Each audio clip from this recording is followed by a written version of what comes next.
Hello happy people and welcome to your Moment of Zed, the YouTube channel dedicated to the most beautiful car in the world, the BMW Z3, or as those crazy Brits call them, the Z3. I'm Mark and today we're doing our first product review of my Rhino Ramps. These are plastic resin ramps designed to quickly, inexpensively, and easily get you underneath your Z3 or any other vehicle to do inspections or minor maintenance work. Don't forget, for more product reviews or Z3 content in general, please go ahead and hit that subscribe button. I'll wait. Thank you.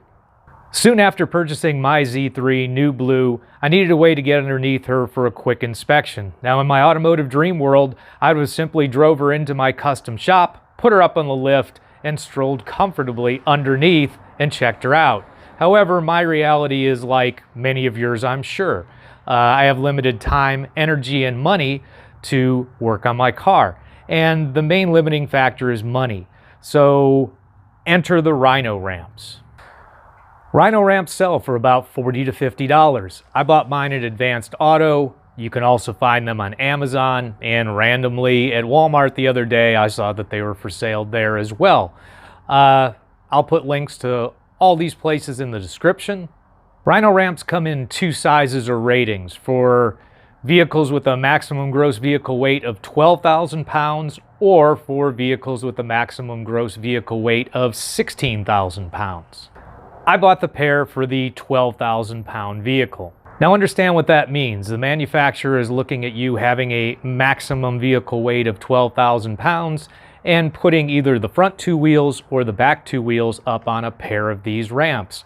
So 6,000 pounds per pair of ramps divided by two ramps, and each ramp is rated at a maximum of 3,000 pounds in the case of this model, and that is marked on the underside of the ramps. We'll see that in a moment. Now for Z3 owners, the gross vehicle weight of the Z3, at least in the case of my 1998 Z3, is 3,207 pounds. Therefore, we are easily within the ratings of these Rhino Ramps. However, I would play it safe. If you have a different vehicle that's significantly heavier, you could always go with the 16,000 pound rated ramps. They're only about $10 more. Let's take a look at the ramps themselves. Again, they're made with a plastic resin by a company named Flotool, a brand owned by a large corporation, Hopkins Manufacturing, which is a parent company to many familiar automotive brands. Links to both those companies are in the description. The ramps themselves are made in the United States, which for me is a consideration. I'd rather buy American if I possibly can within my budget. If we look at one of the ramps underneath, we see where they derive their strength from. They are not solid nor hollow, but are designed to have consistent support as the weight transfers smoothly up the ramp. As you can see, the ramp is designed so that the weight of the car when stopped will be centered on this hollow tube, like a column supporting the load. An important safety tip while we're looking at this: thoroughly inspect the ramp each time before use to check for any cracking, which occasionally has been reported by people. One of the keys to using these ramps is making sure they are aligned directly centered under each tire every time. And the problem becomes when you first start crawling up the ramp that you may push them out of alignment, and on the front there is a rubber pad to grip the surface that you're using the ramps on to hopefully prevent that. Looking back at the top, we see two important safety features. Number one, the raised lip, which will hopefully prevent you from driving off the back of the ramp, and then the warning label itself, which I would definitely read before you start using these. Most of it is common sense stuff, but it's a good reminder to keep yourself safe. So now for the moment of truth on Moment of Zed. We're going to try out the ramps on the front and back of the car. Now, if you have someone available to you to be a spotter or a ground guide, I would find that person and go ahead and use them, again, just for an extra measure of safety. So we're doing the front first. Step one, make sure the wheels are turned directly straight. Then wedge the ramp underneath the tire. There's a dot right behind that rubber pad I showed you earlier that helps you align the center of the tire with the center of the ramp. Again, make sure that the ramp is wedged underneath the tire. That'll help prevent slippage when you start moving. Step 2, ensure both ramps are aligned directly in a straight path, the way the car is going to travel up the ramp. And let's go ahead and give it a shot.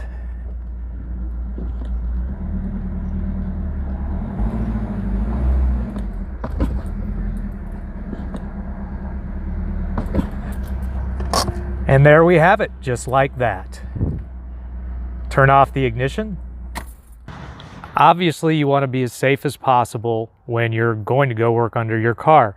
So we have the car in gear because we're mostly worried about it rolling backwards. So we have it in a forward gear. And of course, the parking brake is up.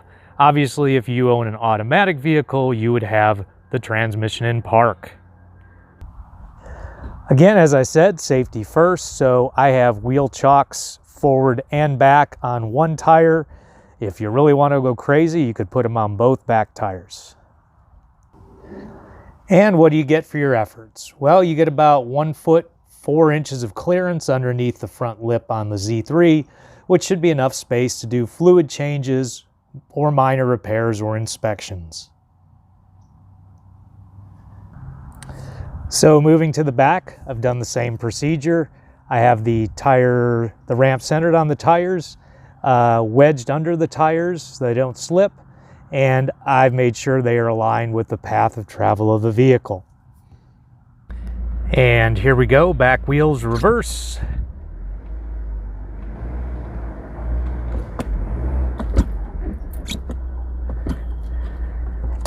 Nice and smooth. And in this case, obviously I have the parking brake up, the ignition is off, and this time I'm most worried about the car rolling forward, so I've left it in reverse. Again, automatic, put it in park. And now obviously the front wheels are chalked for that extra measure of safety. Again, if you want to go crazy, you have 4 wheel chocks. You could do them on both sides of both front wheels. And again, results as far as space goes, that gives us about 1 foot 4 inches to the bottom of the spare tire carrier.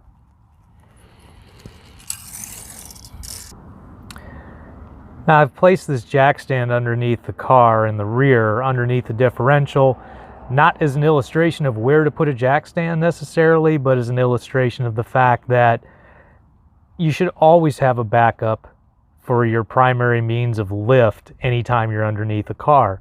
I just put this jack stand here to illustrate that there is room for some sort of backup to the Rhino ramps. Now personally, I'm not worried about the Rhino ramps collapsing in a catastrophic manner, especially with the car as light as the Z3. I'm not worried about the car moving. Again, I have wheels chalked, I have the parking brake on, I have the car in gear.